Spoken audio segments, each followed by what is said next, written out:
Railway ప్రయాణికులకు కేంద్ర ప్రభుత్వం అద్భుత అవకాశాన్ని కల్పిస్తోంది. ఆధునిక వసతులతో సౌకర్యవంతమైన రైల్వే ప్రయాణం చేసేందుకు అమృత్ భారత్ రైళ్లను అందుబాటులోకి తెచ్చింది. ఇప్పటికే ఉన్న వందే భారత్ రైళ్లలో ఆధునిక వసతులతో పాటు టెక్నాలజీని అందుబాటులోకి తెచ్చింది.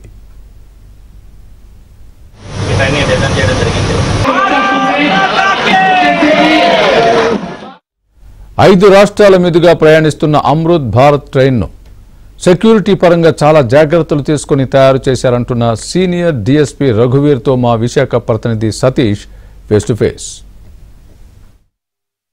ఆత్మనిర్భర్లో భాగంగా స్వదేశీయ పరిజ్ఞానంతో అమృత్ భారత్ అనే ఒక ట్రైన్ని ప్రవేశపెట్టారు కేంద్ర ప్రభుత్వం. అయితే దీనికి సంబంధించిన సెక్యూరిటీ మెజర్స్ ఏంటి, ఒక పక్క మనం చూసుకున్నట్లయితే 5 రాష్ట్రాలను కలుపుకుంటూ ఈ ట్రైన్ గమ్యస్థానానికి చేరుతుంది. మనం మొదటగా చూసుకున్నట్లయితే ఒరిస్సా, వెస్ట్ బెంగాల్, అదేవిధంగా తమిళనాడు, కర్ణాటక, ఆంధ్రప్రదేశ్ మొత్తం 5 రాష్ట్రాలను కలుపుకుంటూ కూడా ఈ ట్రైన్ వెళ్తుంది. సాధారణ ప్రయాణికులు సురక్షితంగా గమ్యాన్ని చేరుకునేందుకు ఈ నిర్భర్ భారత్లో భాగంగా ఈ అమృత్ భారత్ అనే ఈ ట్రైన్ ప్రవేశపెట్టడం జరిగింది. సెక్యూరిటీ మెజర్స్ భాగంగా ఎటువంటి ప్రికాషన్స్ తీసుకున్నారనేది ప్రస్తుతం మనతో పాటుగా సీనియర్ డిఎస్సీ రఘువీర్ ఉన్నారు. ఆయన అడిగి మరిన్ని విషయాలు తీసుకున్నారు. సార్ నమస్తే అండి.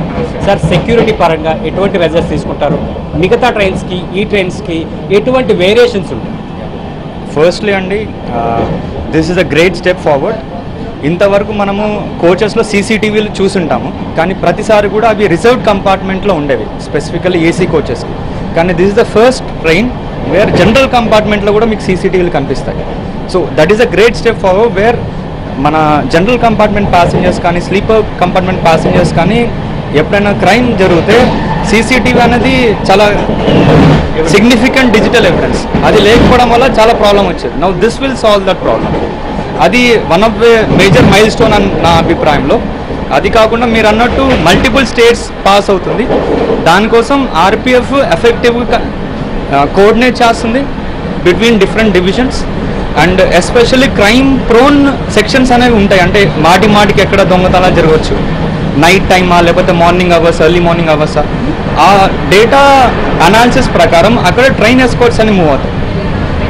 ట్రైన్ ఎస్కార్ట్కి ఇంతకుముందు ఉన్నదానికి దీనికి తేడా ఏంటంటే, ఇంతకుముందు మనకి వెస్టిబ్యూల్ అనేది ఉండేది కాదు. ఎస్కార్టింగ్ అనేది ఇంకా ఎఫెక్టివ్గా ఉంటుంది. దానివల్ల ఇంకా బెటర్గా సెక్యూరిటీ ఇవ్వగలం. ఇన్ఫర్మేషన్ పరంగా ఒక పాసింజర్ సెక్యూరిటీ ఆఫీసర్ని కాంటాక్ట్ చేయడానికి ఎటువంటి ఫెసిలిటీస్ కల్పించారు? అది మనకి రైల్ మద్దతు అనేది మేజర్ మీన్స్ ఆఫ్ కమ్యూనికేషన్ అండి. అది మీరు మొబైల్ ఫోన్ కాల్ చేయొచ్చు, లేకపోతే మనకి ఆన్లైన్లో చేయొచ్చు, సోషల్ మీడియా చేసినా సరే. అది సెంట్రలైజ్డ్ 139 రైల్ మద్దత్, అది సెంట్రలైజ్డ్ టోల్ ఫ్రీ నెంబర్.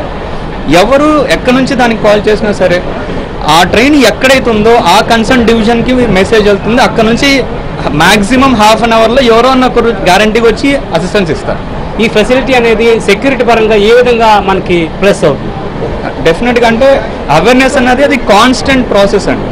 దీంట్లో కూడా ఉంటుంది. కానీ దీంట్లో మీరు చూసినట్టయితే ఒక యాడెడ్ ఫీచర్ ఏంటంటే పిఏ సిస్టమ్ అనేది ఉంది. పబ్లిక్ అడ్రసింగ్ సిస్టమ్ అనేది ఈ ట్రైన్ మొత్తంలో ఇంటిగ్రేట్ అయింది. కాబట్టి అవేర్నెస్ అనేది మనిషి వెళ్తే ఎప్పుడో ఒకసారి వెళ్ళగలడు. కానీ వన్స్ ఆటోమేట్ చేసిన తర్వాత మనం ఏం మెసేజ్ చేయాలనుకున్నా సరే దాని ద్వారా అందరికీ కమ్యూనికేట్ చేస్తాం. సో అది కూడా ఒక యాడెడ్ టెక్నాలజీ దీంట్లో. ఇది ప్రయాణికులకి ఏ విధంగా ఉపయోగపడబోతుంది? డెఫినెట్గా అంటే ఇప్పుడు మనం ఇంతకుముందు అవేర్నెస్ చేసేటప్పుడు స్టాఫ్ రోజుకి 4 సార్లు చేసేవాళ్ళు. ఎందుకంటే దానికి మ్యాన్ పవర్ అనేది ఒక కన్స్ట్రైంట్. అదే టెక్నాలజీ యూస్ చేసుకున్నప్పుడు అది 40 సార్లు చేసుకోవచ్చు. ఎందుకంటే ఆటోమేటెడ్గా అది వస్తూనే ఉంటుంది. అది అడ్వాంటేజ్. Thank you. ప్రయాణికులకి కేవలం ప్రయాణించడానికే కాదు, సెక్యూరిటీ రీజన్స్లో కూడా ఇది ఎంతగానో ఉపయోగపడుతుంది. ఒక పక్క సీసీ కెమెరా కావచ్చు, అదేవిధంగా పబ్లిక్ అడ్రసింగ్ సిస్టమ్ కావచ్చు, సోషల్ మీడియా ద్వారా కూడా ఒక పాసింజర్ తనకి ఏ విధమైన సహాయం కోరేందుకు మేము ఎప్పుడు కూడా రెడీగా ఉంటామంటూ కూడా అధికారులు చెప్తున్నారు. వీడియో జర్నలిస్ట్ రాజశేఖర్తో సతీష్, ఏబిఎన్ ఆంధ్రజ్యోతి, విశాఖ.